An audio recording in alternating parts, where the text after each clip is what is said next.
UP उपचुनाव 2024। उपचुनाव में मतदान जारी। योगी के लिए यह चुनाव करो या मरो की स्थिति। अगर योगी उपचुनाव हारे तो शिकंजा कसेगा। दिल्ली योगी पर शिकंजा कसने की तैयारी में।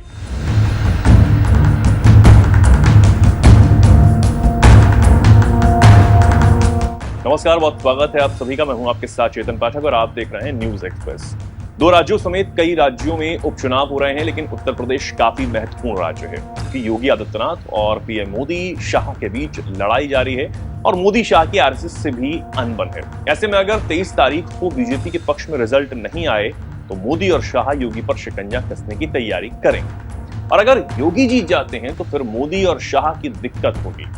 इसका कारण यह है कि बटोगे तो कटोगे नारे को योगी ने दिया और इसको आरएसएस समर्थन भी दे रहा है। अगर योगी उपचुनाव में मजबूत हुए तो खतरा मोदी के लिए बनेंगे और अगर कमजोर हुए तो मोदी खत्म करने की भी सोचेंगे, क्योंकि कोई भी शत्रु कभी नहीं चाहेगा कि उसके सामने कोई दूसरी शक्ति चैलेंज करे।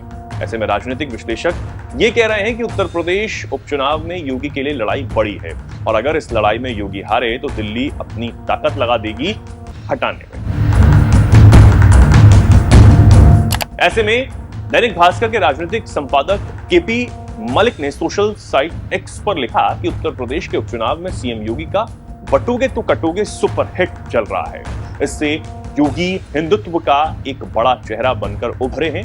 उसने विपक्षी नहीं, पार्टी के अंदर भी एक ऐसे खेमे में घबराहट नजर आ रही है। इसमें कोई दोराहे नहीं है कि इस नारे को संघ ने स्वीकृति भी दे दी है, लेकिन दिल्ली जानती है कि अगर योगी मजबूत होते हैं तो दिल्ली कमजोर। इसलिए सीएम योगी अगर उत्तर प्रदेश के उपचुनाव में अपना टारगेट पूरा नहीं कर पाते तो उन पर भी शिकंजा कसने की तैयारी है। इससे आप समझ सकते हैं कि क्या हाल है और आखिर चल क्या रहा है। जानकारों की माने तो बीजेपी के लिए यही सत्ता ही सब कुछ है। ऐसे में चुनाव में गणित भिड़ाते समय वो अपने कमजोर साथियों को ले तो लेती है, लेकिन बाद में साइडलाइन इसलिए कर देती है क्योंकि उसका फायदा और नुकसान समझ में आ जाता है। तभी तो पश्चिमी यूपी की सीटों पर रालोद प्रमुख जयंत चौधरी का इस्तेमाल बीजेपी क्यों नहीं कर पा रही? क्या बीजेपी को लगता है कि जयंत उनके लिए उतने मुफीद नहीं है जितना सोचकर उनको सरकार में शामिल किया था? आप इसे बेहतर तरीके से महाराष्ट्र चुनाव में समझ सकते हैं। कैसे बीजेपी ने सरकार गिराई और फिर शिवसेना और एनसीपी को तोड़ा, लेकिन वही अजीत पवार और एकनाथ शिंदे बोझ बने हुए हैं क्योंकि दोनों कुछ कर नहीं पा रहे और बीजेपी इन दोनों को साथ रखकर पछता रही है। तभी तो अमित शाह ने एक सभा में कह दिया कि इस बार अगर महायुति की सरकार आती है तो बीजेपी का सीएम होगा। इसके साथ ही साथ अजीत पवार ने बीजेपी को काफी डैमेज किया। इसका जवाब या नुकसान की भरपाई बीजेपी चुनाव में नहीं कर पाई है।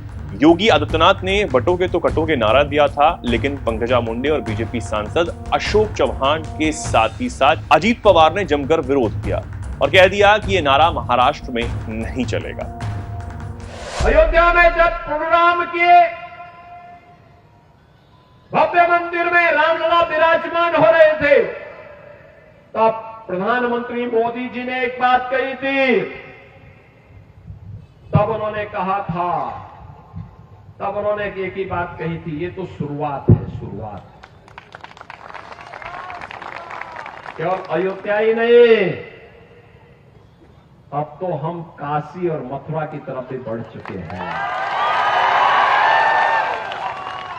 और मैं आपसे कहने के लिए आया हूं, यही कहने के लिए आया हूं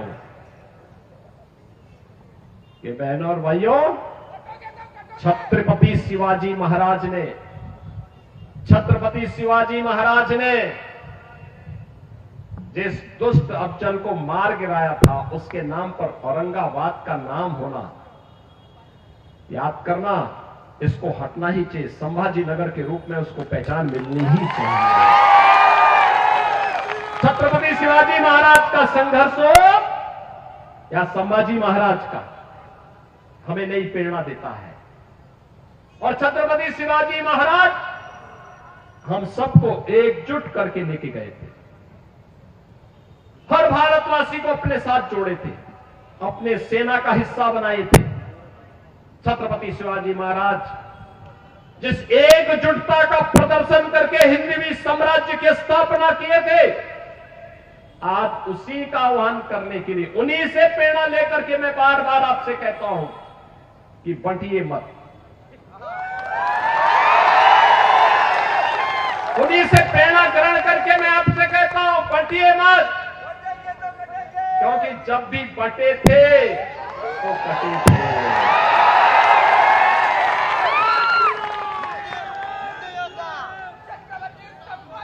एक है तो नेक है,